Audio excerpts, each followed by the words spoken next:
Hello, and welcome back for the next episode of our alumni interview series, Brewer Reflections. Today, I'm excited to be joined by Andrew Fischl, a member of the class of 2011 and a former standout on the men's fencing team. So, as is the case with all of our episodes so far, I want to take a moment for a quick humble brag about Andrew's career. So, during his career at Vassar, he posted an astounding 157-43 overall record in men's saber. That's pretty amazing. In Thanks. addition to being one of just two Brewers fencers to earn honorable mention All-America, he stands alone as the only Vassar fencer in history to qualify and compete in 4 consecutive NCAA championships. During his senior season, he battled back from an injury, one which impacted his practice time, to still finish 5th at the Northeast Regional Championship before capturing 12th in men's saber at the NCAA Championship, which, as a reminder, in fencing is actually is a championship which features fencers from all divisions, not just Division III.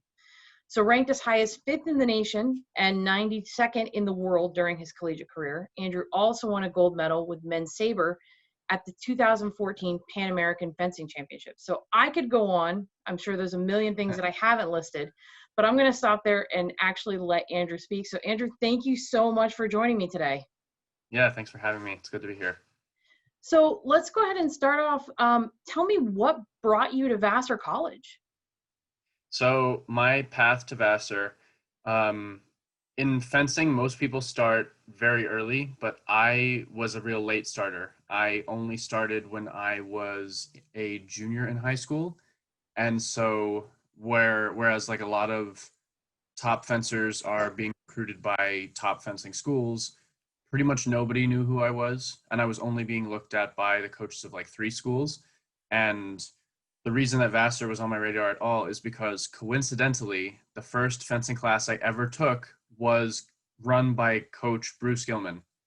And so, whereas a lot of people were looking at me and saying like, he has like a mediocre rating, he has no national points, he's been fencing for like a year and a half, Bruce saw that this is what he's done in a year and a half. I want him on my team.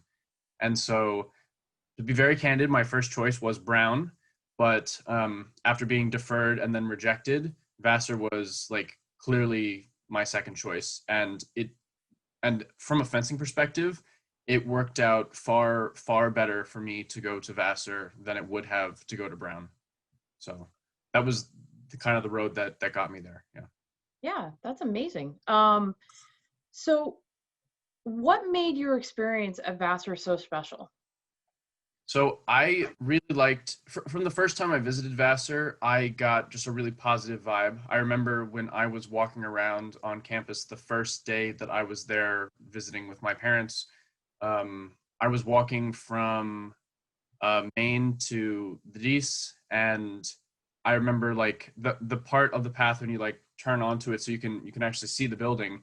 There was a student standing there like holding the door, and I thought she was just holding it for her friends, but I guess she saw that I was walking towards the Dees, and even though I was like 50 feet away, she held the door for me, and that just kind of stuck in my mind the whole time.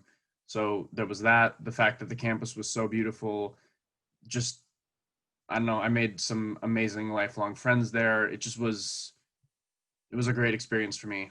And then also, Bruce Gilman was very, very encouraging for me. He he encouraged me to do the things that I thought would help me be a successful fencer. So a lot of the time in school, you take full advantage of the coaching resources, but I was very well set up in New York City with my own coach, with my own high level fencing club.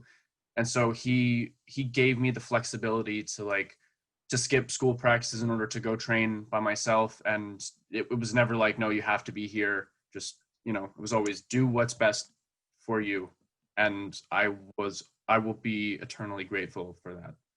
So Absolutely. So let's dive into a question, as a student athlete, what did your time as a student athlete mean to you? So more than anything else, I think that it gave me the ability to balance different things, because when you're competing and you have to make time for your own your academics, it just teaches you how to budget your time and not procrastinate. So when I was on my way to the city on days that I had time to do that, it would be a 2-hour train ride there and a 2-hour train ride back. And so and this was like before smartphones too. So I would have all the books and things that I would need like laid out on the train next to me so I could do my work there, go to practice, fence, come back, do more work, and then, get ready to do it again the next day.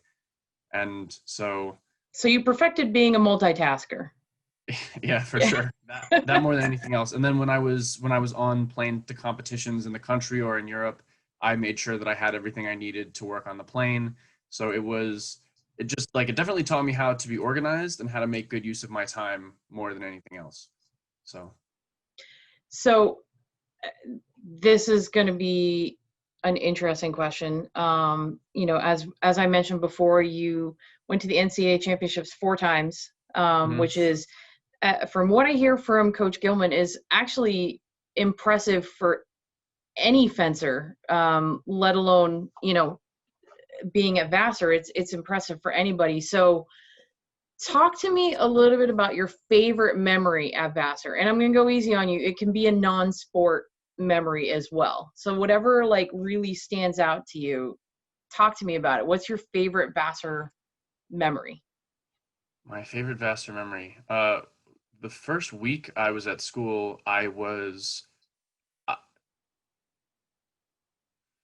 the first week I was at school, or maybe it was like the second week, I was with my fellow group, and I was hosting Prosby for the fencing team, like 2 weeks in or something.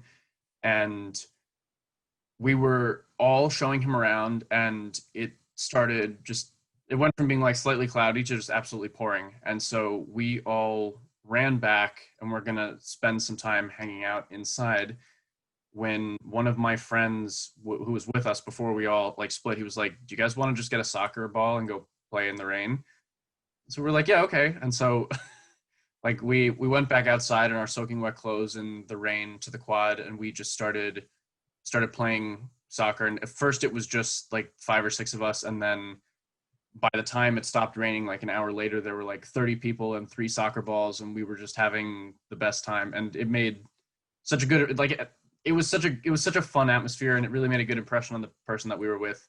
So it was that just like the spontaneity of it was really funny. One of the people who was playing with us put his speakers like in the window and was just like blasting music, and then windows.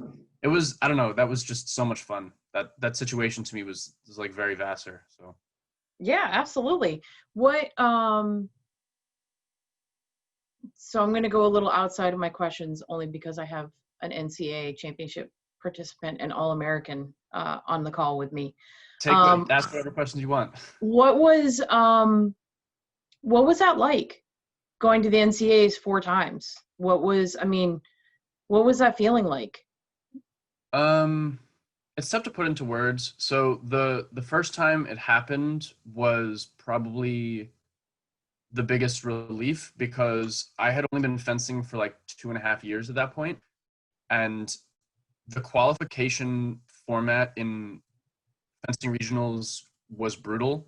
They actually changed it after my freshman year to make it slightly more forgiving, but my first year was really, really difficult.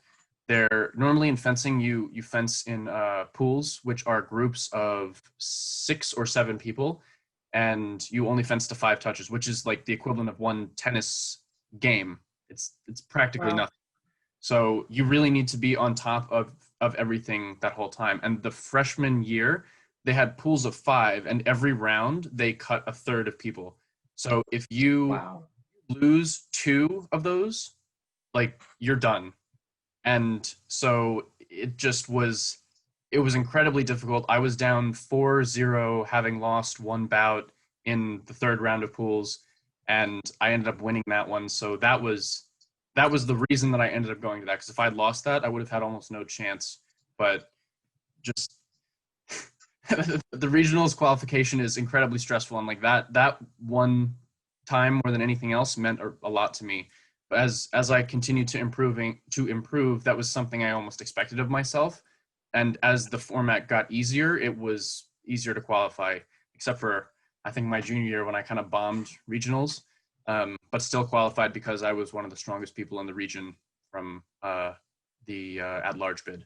So I'm curious because having read some past articles, and I kind of noticed as I was reading your intro the kind of reaction you had when I talked about your injury as a senior.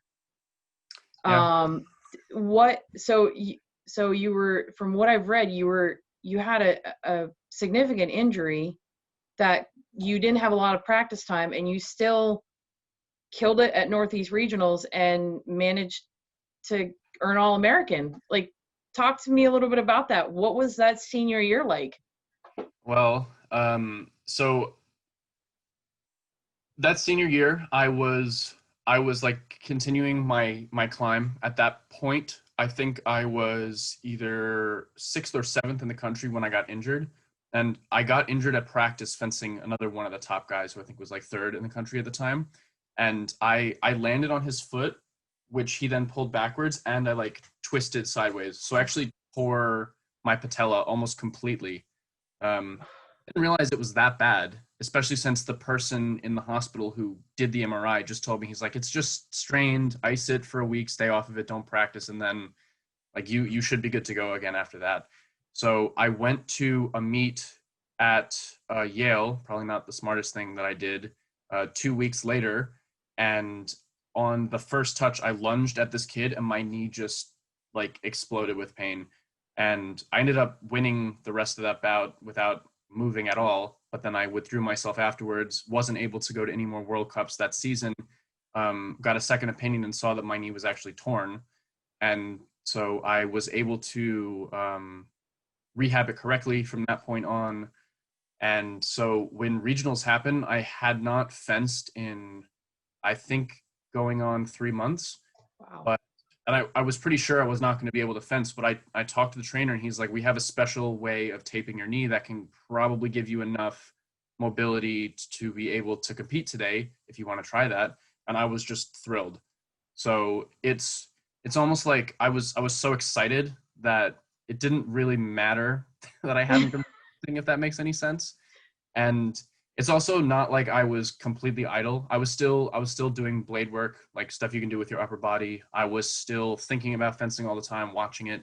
And I firmly believe that if you put yourself in that mindset, even if you don't have the ability to physically practice, it can still help you take steps forward, even in a situation where you can't physically do the thing that you want to do.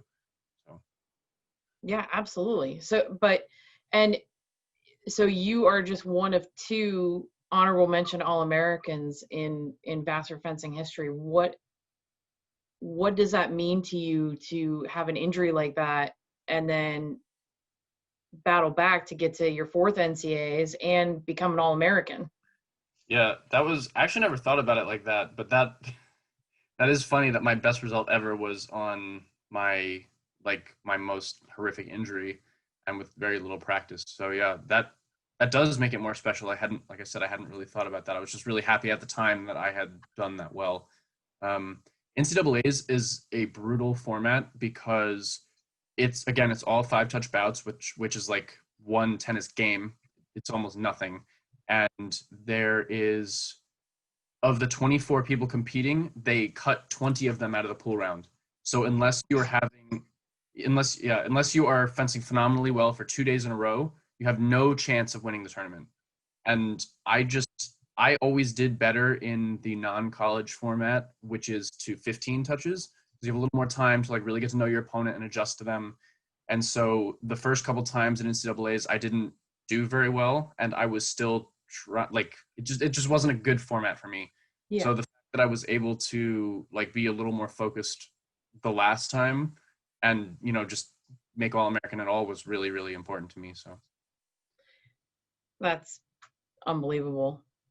You get like, seriously, you get to that level, and then it's like, if you're not on your game immediately, for a second, you're done. Wow. Yeah. There was I think the year after I graduated, there was someone who in epee, which is a different weapon to mine, had won 3 years in a row. which is unbelievable. And only a handful of people in history have ever done it 4 times for fencing. And on his 4th year, he lost his first 3 bouts in a row because he had like a tough pool and I guess just didn't start well. And that was it. Like he was never able to recover from that. And I think he finished like 6th or 7th or something, which is still great. But like that 5 minutes cost him that. Yeah. Wow. So Wow. brutal. Hey, so for those that don't know a lot about fencing, talk a little bit about, as you just mentioned, we have saber and épée. Like, talk a little bit about the differences between the weapons for all of us non-fencing folks. Right, sure. So there's 3 weapons: foil, épée, and saber. Saber's kind of like the black sheep of the family because saber's the only one that you're allowed to actually make cutting motions with. The other 2 is just point only. So in saber, you use the cutting edge of the blade to hit anywhere from the waist up, minus the hands. Foil is a descendant of the original dueling weapon, so you use the point only, and you use it to target the kill zone, which is the torso and the groin. So pretty much anywhere that you can do the most damage on the soft part of the body. And then épée is point only, and you can hit on the entire body. And there's differences in how points are determined if both people hit, and like the timing of when a hit is allowed. But those are the main differences in the 3 weapons. So nice. Little fencing education. We all need that. So talk to me a little bit about how your athletic experience at Vassar shaped your future. Well, I mean, I think I'm a little different than a lot of the people that I haven't seen the whole show, so maybe I shouldn't say that. But when I was done fencing, when I was done at Vassar, my goal was to make the Olympic team. Mm-hmm. So for me, it was it helped directly because, I mean, I continued fencing after that. I didn't make the team in 2012 because of a recurrence of my injury, but I think I was 5th or 6th at the time when I didn't make it. So I was very close. And then I continued fencing through 2017 when I started to have like a similar injury in the other knee. And at that point, I decided it was time to be done. But yeah, just, the foundation and the progress that I made when I was at Vassar really helped because I continued fencing competitively for a long time afterwards. So that actually kind of leads in. So you kind of answered the next question, but I'm going to combine it into the next as well. Sure. So what path did you take right after graduation, and then what are you doing now? Yeah, so right after graduation, my goal was I graduated in 2011, and despite the fact that I was injured, I had just been on like an upward climb, and my goal was to make the Olympics, period. And so when I hurt myself, I was 6th or 7th or something, and when I right before the Olympics, when I had to stop training, I was 5th or 6th, and so that was very disappointing. I continued to fence afterwards, and as you said, in 2014, I made my team for my club won national championships. I qualified for the Pan American Championship team where we won a gold medal in that. So and these days after I retired in 2017, I tried doing computer programming for a little while. I wasn't really enjoying that as much as I was expecting to. And so I tried my hand in coaching. And so I was coaching at Wellesley. I figured that to try it, I looked at the options that I had, and I thought that Wellesley would be a really good fit because they only have a women's team. So it would essentially be half of the people to focus all of my effort on. So before I got in, before I was given 20 people, I wanted to focus on 4 or 5 or something. Right. And see how that went. And then I was also doing administrative stuff for the Harvard fencing team because I figured if my goal was to eventually coach a team full time, I wanted to have the college coaching experience and also the college administrative experience, which isn't as fun, but you need to know how to do that if you want that. That's very true. And I had a bunch of grandiose plans over the summer, which were all ruined by COVID, including I was going to commentate at Junior World Championships. I was going to do in ESPN commentating for NCAA championships, get some coaching training in France, go to a bunch of different clubs around the country to do like training camps and help them run those. And now because of this, Wellesley didn't have a season, Harvard didn't have a season. And so I've been doing contact tracing instead during that time from my parents' house, who I'm very fortunate enough to be able to stay with because they are in a financially stable situation. And I know that not everyone is that lucky. So yeah. Yeah, absolutely. It's kind of crazy how we find ourselves in different situations, but the goal is there. And I have a feeling that when COVID finally loosens its grip and things can get a little bit, back to normal, that, fencing is going to be back full force in your life. I have no doubt of that. Yeah, I hope so. Talk to me a little bit about, so not even just from a student athlete's perspective, but what is the lasting impact of Vassar on your life?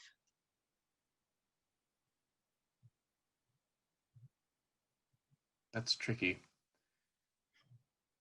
So I think more than anything else, it's just the friendships that I made when I was there, because when I was there, I majored in something that I might not have majored in if I had gotten slightly better advice from my advisor at the time, which is why I switched later to computer programming. So I wasn't using the skills that I wasn't using all of the major skills that I learned there, although that definitely plays a role in programming. But like more than anything else, like I said, the friendships. Like there are people that I met at Vassar that I still talk to every day, that I had, one of which I was going to possibly consider rooming with before the whole COVID thing happened. So I think that more than anything else. So I think that's the biggest common theme in everybody that I've talked to, is that question is 9 times out of 10 so far has been answered with, it's the friendships and the connections that were built at Vassar, and what those that continue to sustain even after being, I talked to somebody from the class of 97, and same thing for him. It's those connections. It's the people that, he randomly sees that they have a Vassar connection, and they're just able to connect in that way because of Vassar. So yeah. Your answer is not unique, but it is a good one. So obviously,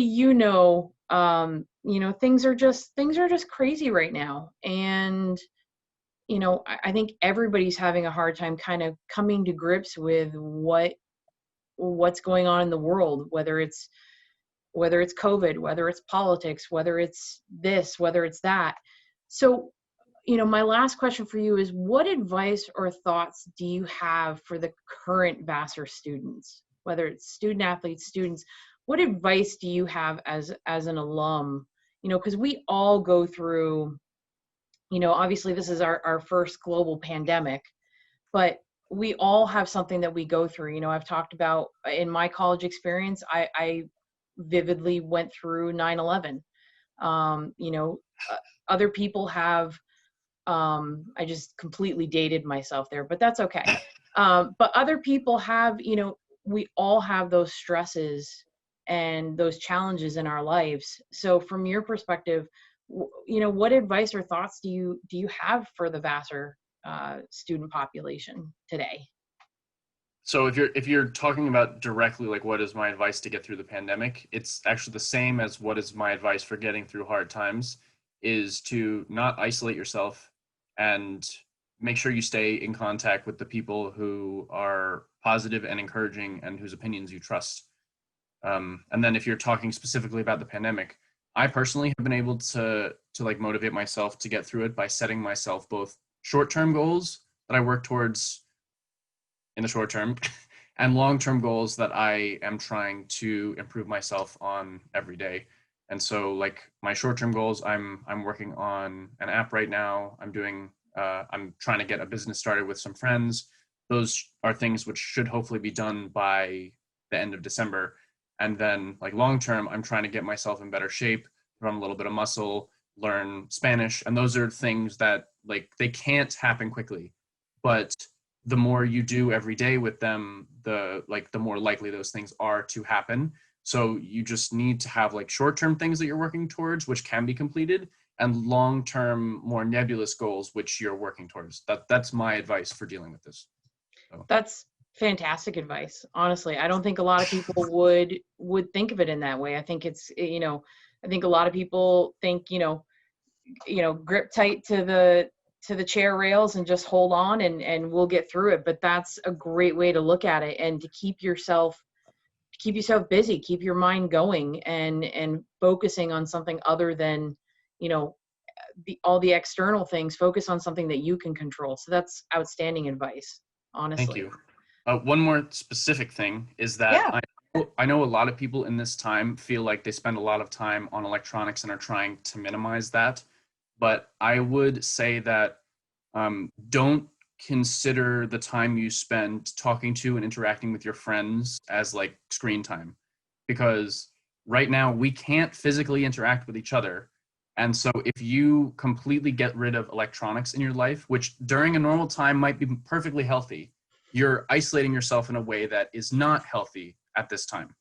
So while I myself have tried to cut back on the amount of time I'm spending on like Reddit or Instagram, I do not consider the time that I spend messaging and interacting with people directly part of that. So even if you are trying to minimize, screen time for your own mental health, don't cut yourself off from your friends, because this is my portal to the outside world, and this is the way that I talk to people.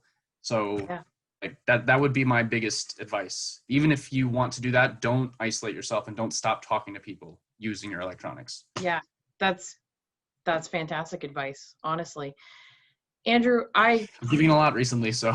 Yeah, I just want to say thank you. I truly appreciate you taking the time to be with us on Brewer Reflections. And for everybody out there who's watching, we will be back next month once again with another episode for you to enjoy. So take care.